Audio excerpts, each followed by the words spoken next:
Philippe Receveur, bonjour. Bonjour. Nous sommes à Varsovie à la veille de la réunion de la commission du monitoring du Congrès.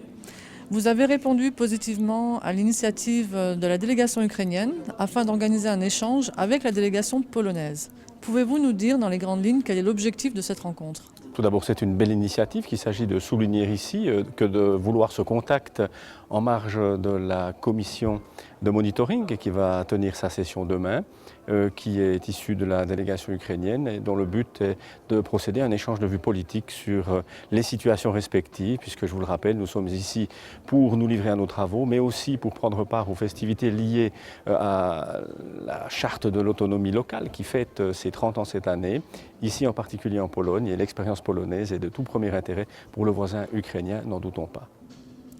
Et comment voyez-vous la coopération qui pourrait se développer entre les deux délégations ? C'est un peu un format nouveau pour le Congrès que de susciter des échanges directs entre les délégations. Oui, tout à fait. C'est un format nouveau, mais qui semble présenter un intérêt particulier en l'occurrence, puisque nous avons affaire à deux délégations de pays voisins. L'expérience polonaise est intéressante à plus d'un titre en termes de décentralisation progressive du pouvoir, de mise en œuvre des principes de la charte de l'autonomie locale.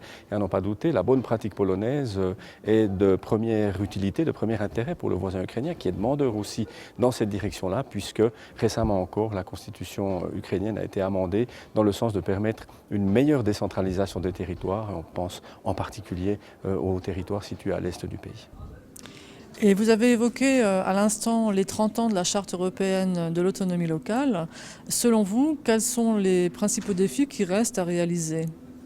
Pour ainsi dire, les défis de l'acte fondateur. Au moment de lancer la charte de l'autonomie locale, les personnes qui étaient animées de cette volonté ont dû beaucoup lutter pour convaincre, être reconnues, obtenir l'adhésion des États.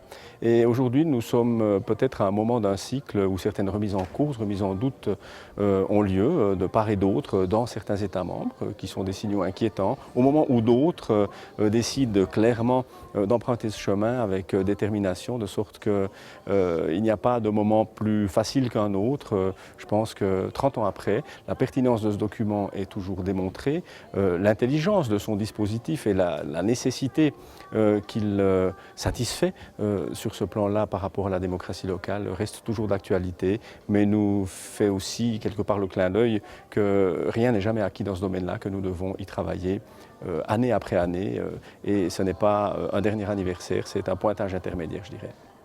Merci. Merci à vous.